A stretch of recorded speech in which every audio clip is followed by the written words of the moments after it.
two sisters who are in their 30s. Were you surprised? Felt like we was being catfish. We're just contacted by this man. How you lose your kids? Who claims he's their long-lost father. Every girl wants a dad. And these two sisters were just contacted by this woman. I've never in my entire life ever heard that I have a sibling. Who claims she's their sister. I want you to be able to accept me all these years. Why didn't she reach out? But first, I never had a father in my life. this 20-year-old woman named Bree is angry at her mother. You grew up without a father. Yes, I have. Because this man claims he was Bree's father all along. I was young. I was only 16, and he disappeared.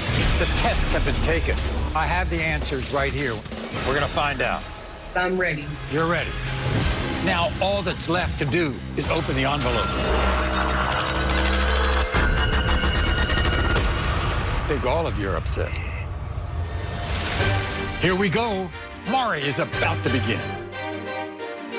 This is 20-year-old Bree from Madison, Wisconsin. You see, Bree admits she's never known who her biological father was. But then 3 years ago, a man named Bernard contacted her, claiming he was her dad. Here's the problem. Bree's mother, Theodosia, has always believed that Bernard was not Bree's father. And today, Theodosia wants a DNA test to finally prove it. This is Bree's story. I never had a father in my life. I'm 20 years old and just now getting a DNA test on a man who could potentially be my father. 3 years ago, a man named Bernard contacted me and told me that I was his daughter. I mean, where has this guy been my whole life? My mom is telling me that she doesn't think Bernard is my father, but she really doesn't know. Bernard's wife, Shantae, doesn't believe he's my father either. I don't understand why a paternity test wasn't done when I was a baby. This whole situation has me upset and confused, and I need the truth today.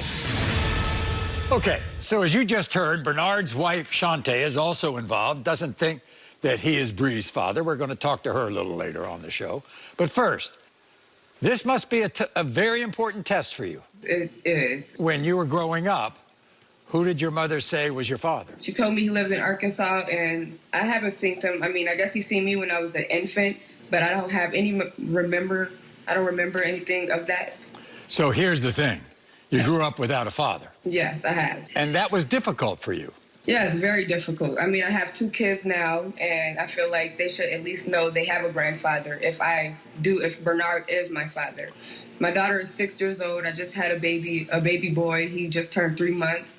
My daughter continuously asks me, like, why don't I have a father? And, you know, that breaks my heart. It breaks my heart because she shouldn't have to ask me. Right. She shouldn't have to ask me that. And in those tender years as a teenager, that's when you could have used a father. That's exactly when I could have used a father. I got pregnant at 14. I feel like if I had a father figure in my life, I wouldn't have went down the road I went down. Heartbreaks, boy problems. I feel like he should have been present during all of that. I feel like I shouldn't have to go to my mom for everything. She's been the only one here for me since the past 20 years. She's been my father and my mother, and I really appreciate her for that. And I'm also still kind of, you know, stuck on the simple fact that my father wasn't here for me when I was a child. I have 3 siblings, 3 sisters. They all were able to go with their father. I was always that one child that was stuck in the house with my mother who couldn't get, you know, the extra present, 2 extra Christmases, 2 extra birthdays. You know, they were always coming home with extra toys, extra gifts, and extra love. And I was always that one who always had to have one love, one mother, one gift, one birthday present, one Christmas. Let's talk about Bernard. Apparently, you saw him, I don't know if you remember this, when you were about 7 years old. Yes, I remember seeing a man at 7 years old. A man picked me up, dropped me off some food, and dropped me off back home. After that, I never seen him again. I mean, that one day was like, it was okay. It was actually a super hot day. I remember it. He took me down the street with him for a little while and then dropped me back off at home. And after that, it was just like disappeared. And then you're 17 years old. And all of a sudden... And he contacts me on Facebook. Yeah. What'd you think about that? I feel like it was weird. I felt like you knew me. When you seen me at 7 years old, like you should have stayed in contact then. My grandmother gave him my contact information, and he's been contacting me on Facebook since then. And I've been giving him, you know, the cold shoulder because I'm not sure. I don't want to build a bond with a stranger. I'm not, you know, I'm not sure who you are. I'm not sure if you're my father, if you're just a stranger. Then you tell your mother that he contacted you, and your mother just debunked it. She says he is not my father. Basically, he has nothing to do with me. I don't look like that man. That man is not my father. She says there's someone else that's supposed to be my father, and I haven't seen that man. You see any similarity between you and Bernard? I do not, actually.